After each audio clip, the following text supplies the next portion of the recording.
नमस्कार दोस्तों। कल इस्कॉन मंदिर रोड में एक घटना घटी थी और उस सड़क दुर्घटना में एक घर का चिराग बुझ गया। गलती किसकी थी ये जांच का विषय है, पुलिस मामले की जांच कर रही है। लेकिन ये कहेंगे कि इस दुर्घटना में निरह युवक की जान चली गई जब वो अपने काम पे जा रहा था।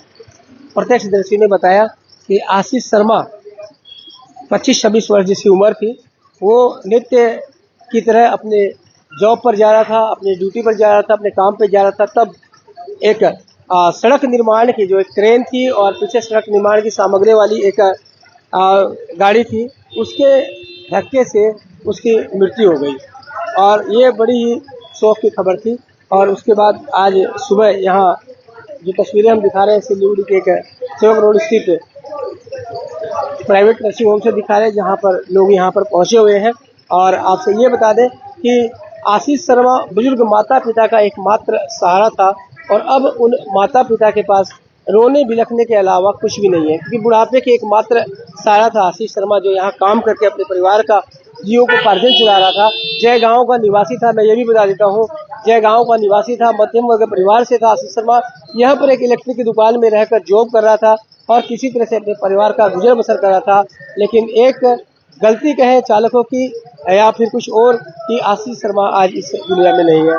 फिलहाल यहाँ पर मेरे साथ उनके परिजन लोग यहाँ पर हैं। उनके नाना जी मेरे साथ हैं, विजय शर्मा जी। पहले उनसे बात करता हूँ। विजय जी नमस्कार। मैं क्या बताऊं, मैं तो बहुत दुखी हूँ। ये सुनकर काफ़ी तकलीफ हुई। घर का एकमात्र चिराग था, कमा के खिलाने वाला अपने माँ बाप को, आज वो भी नहीं रहा, वो तो निर्धन हो गए। मैं आप सबसे यही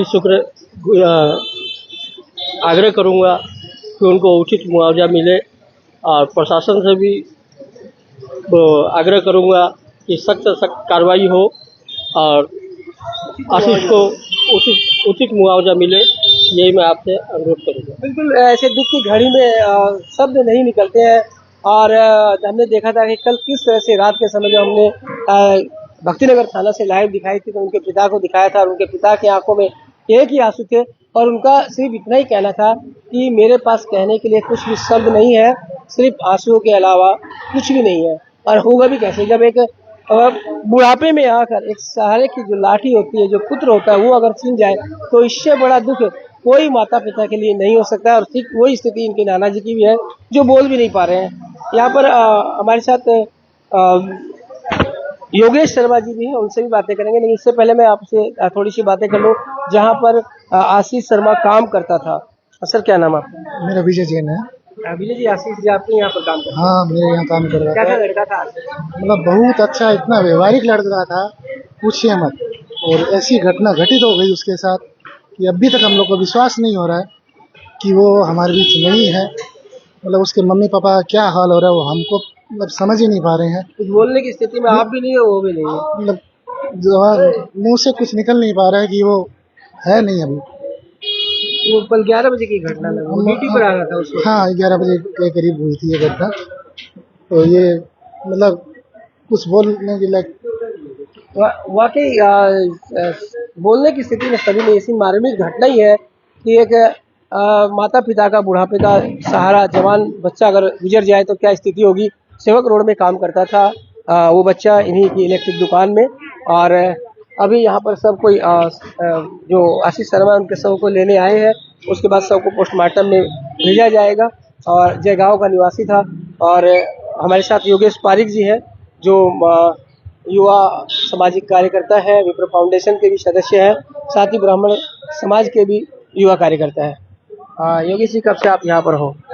मैं कल सुबह से इनके साथ में हूँ और कल रात को भी थाना में था, इनके साथ FIR वगैरह करवाई थी हमने।